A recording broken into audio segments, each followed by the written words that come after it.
So what's going on, boys? NealGuides here. Welcome back to another video. In today's video, we've got the player SPC review, Saul. I'm going to tell you if he's actually worth it, and if you want to see the player review of the actual person in game, you can go check that out. I'll be honest, most of the time you can look at the player stats and tell you if he's worth it or not. Let's have a look at Saul. Actually a pretty decent card. His gold card has been known and notable to being a very, very good card. High, 4-star, 4-star. A perfect centre mid, especially as a cheap card when the game came out. Obviously now he's got the upgrade. It is a player moments card, of course. We ever go to player details. The only downside is his right mid. If he was a centre mid, he'll be completely fine, but it's almost like Llorente. Llorente's got an in-form right mid card. It's a bit of a bummer, I'll be honest. You want to play him in centre mid, you want to start him in centre mid ideally. You can play him as a centre mid on 7 chemistry, which I'll show you in a second, but it's not ideal. The traits, he's got finesse shot trait. Are you going to shoot outside the box? Probably. So that's probably the best thing. And we go over to his stats itself. So decent pace, well, very, very good pace, should I say. But as a right mid, I wouldn't play him as a right mid per se. I would say as like a kind of a cam or a centre mid is where I'd ideally put him. Very, very good sprint speed. I would say a hunter probably ideally. Shooting is very good, very good. Tap positioning, finishing, shot power, and long shots. Finishing isn't the highest, but I think if you put a hunter on him, you can get that shot power and finishing up. And I think it is definitely worth it. I do see him more of a centre mid, but his shooting is very, very good. We go over to his passing. He's got really, really good vision, short passing, and long shots. That's probably the most important thing, realistically. No one really cares about crossing and free kicks. Curve is not the best. 80. Wish it was around 85. Obviously, don't forget finesse shots do take into account curve this year as last year. It just took into account the finishing stats. So curve is actually important this year. And of course, with driven passes down the wing. Now, going over to his dribbling, very, very good. The only downside is that he's 6 foot. So, you know, you can argue 99 agility, 86 balance. Not the highest. He's not going to feel super fluid on the ball. He's not. I would say if I had to say maybe like a B1 tier, maybe an A3 tier kind of dribbling. Amazing reactions, ball control, and dribbling. But the composure is something that I'm actually looking really forward to using. So you can play that cam role and maybe even play as a striker. I'm not even joking. Probably could play as a striker if you can get him on full chemistry and move him. He does have the defensive stats though. You know, 80 defending, 78 defensive awareness, 79 tackling, 78 slide tackling. So you can put a shadow on him and get his defending up. He's got the physicality as well. Jumping, stamina, strength, and aggression is pretty decent as well. So I think all in all, a very good centre mid card. We can have a look at what's required for him.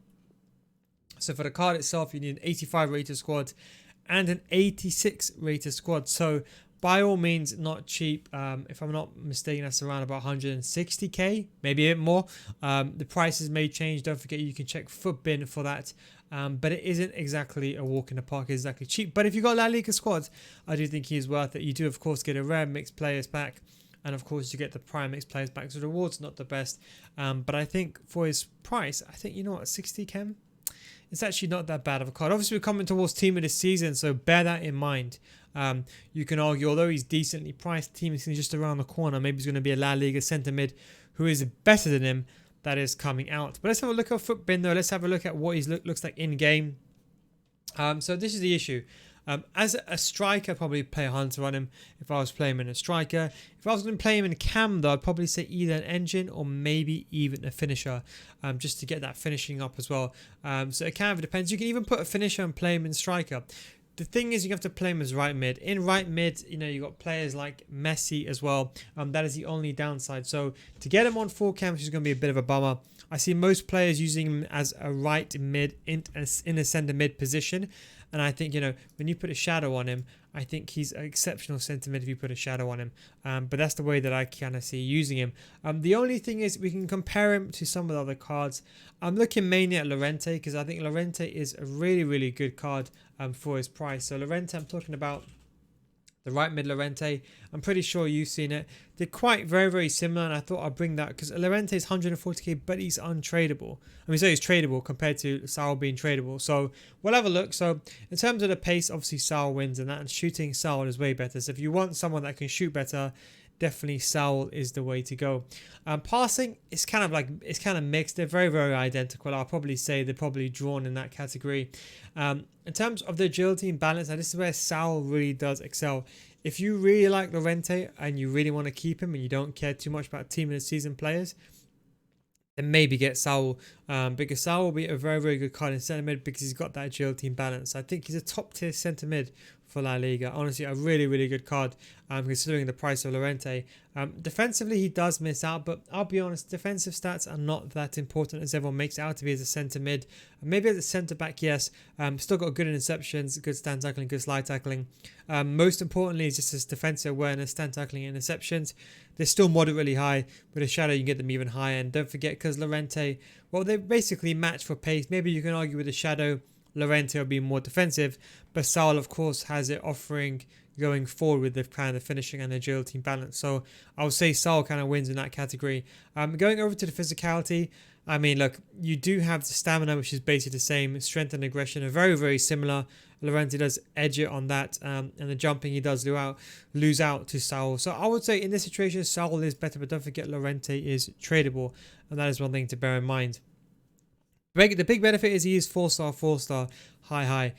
So he's actually a really, really good card. If you can get him into your team, I think he is fine. As I said, the issue is fitting him in. I mean, if we just go over to Footbin over here, we go to a squad builder. The only issue is that how you're going to get him in. The best way I can probably see is you're probably going to want Messi in your team regardless. If you do have a La Liga squad, I'm presuming you'll be playing like a 4-3-3. What I'm thinking is you get Saul over there, and then there's some expensive players you can get. You can get the likes of Navas. That will give him the full link, because obviously Spanish. That could be one way. You can even play him on 8 chemistry. So let's say, for example, let's say you have Renato Sanchez SPC. Let's just say, for example, you've gone with let's just say, hypothetically speaking, let's just say you've gone with a League One team. You can actually get him on I suppose you can say a lower chemistry. The only downside here is don't forget he's a right mid card. So it's going to, well, looking back now, actually, to be honest, unless you play him in a 4-5-1, that could be the only viable system that you can actually fit him in. So if you get a 4-5-1 system and you get Saul as a right mid and Navas as a right back, it might be a feasible option. But apart from that, it's difficult because don't forget he's a right mid. You know, he needs to get that link. But if you can get one other gold link, let's say you get Messi in, then you can keep him on 7. All you got to do is you got to get either a Spanish manager like Pep, or you just basically get any league player like, you know, Liga Santander, and you can get him on 7. And I think on 7 chemistry, I do think he's a good card. Put him on 7 chemistry. I would say a shadow if I'm going to be playing him as a centre mid. I think will be fine. If I was going to be playing him on the wing, which I don't think is actually that bad of an idea, I'd probably lean towards an engine. So if you are going to play him even on 7 chemistry, I would recommend engine. I think he's a very good card for a 3-5-2 or 5-3-2. That's our review. Thanks for watching, boys. Take it easy, and I'll catch you next time. Peace out.